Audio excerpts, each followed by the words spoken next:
Andrew, you're good at building stuff.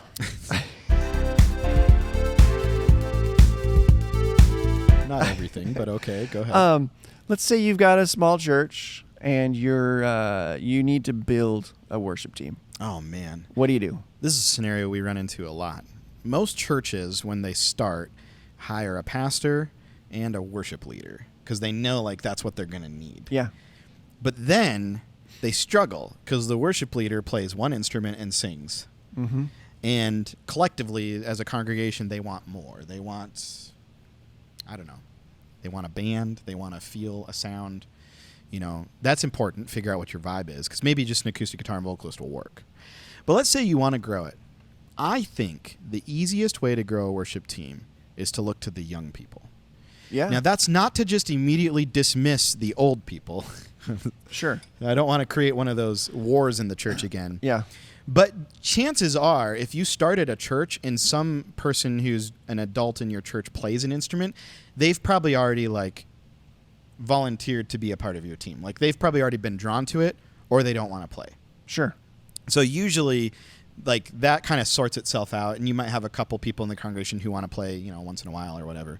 But like if you're trying to build a consistent team, I have had the most success over 15 years of worship leading building young people. And here's why. Young people have a lot of time on their hands. Yeah. Young people love to get invested in something that they enjoy doing. Sure. Young people want to belong to something.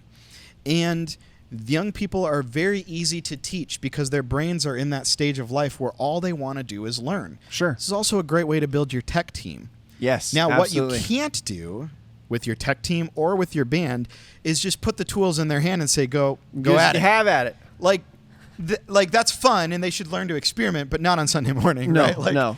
So what you have to do, and this is where most people miss the mark, and this is why they don't want to do it, is because it's maybe a little difficult. You have to train them. You have to teach them. Sure. But they're very teachable. Yeah. So I used to teach at a small Christian school, a little B school in South Dakota, if you've ever heard of it. It's a little state in the north side of the country. Yeah. But when I got there, they had these chapel services. And their desire was to have a student worship band to lead these chapel services. Okay, so they had the desire and they had the students. What they didn't have was a way of getting those two things together. Sure. So I'm a worship leader. I said, well, why don't we start a worship class? Give me a class where I can teach these kids to lead worship. Yeah. Okay, cool. Absolutely. And so that's what we did. And it's very basic. I mean, the first thing you do is you make sure the kids are working on themselves, working on their instrument. I encouraged all my kids to go get private lessons. There's nothing wrong with that. Go find a teacher. I taught a couple of them myself, or I referred them to other teachers that I trusted. Almost every single one of them went and got private lessons. Like, it's very rare that you'll talk to a family and they'll be like, nah, we don't want to get lessons for our... No, like, parents are looking for things to invest in their kids. So they're going to probably happily do it if you suggest it. So, yeah, go. All of them went and got lessons. And I didn't care what they were learning in the lessons as long as they were learning their instrument. I didn't need the that, nuts and bolts. Yeah, I didn't need that teacher to know anything about worship or anything about what I was going to do with the students. I just needed the student to get better at their instrument. Yeah. G chords aren't different in the church. Right. So then what I did, after the students had some context of what their instrument was, I would pick one song. I would pick a very easy song, right? 3-4 chords, same thing, whole time. And I would put that song in front of them, and sometimes I would have to walk the kids through the chords. You know, you got to have patience when you're working with students. But we'd get it where everybody was figured out. And you'd really quickly find out which students were like really clicking and which ones needed to come along. And so you'd start putting the students who were really clicking in more leadership roles. Let the other ones still be there, though. It's all an experience. Sure. We'd play through the song. First time, it sucked. The second time, it sucked. You know, you got to take the time. Yeah. But what we would do is we would just play together. I would spend that whole 45-minute class period with the kids on stage playing their instruments. Play all the time, as much as possible. And when that song started to actually, like, you could go top to bottom, it sort of sounded right, throw another song in. It was a long process. In one school year, this team would maybe learn 15 songs. Sure. But it's church. Yeah. That's all you need. Yeah. 15 songs. What do we do? 2-3 songs a service? They're getting something very valuable. Oh, man. They learned so much in that time. Yeah. And what we would usually do is I would supplement the team.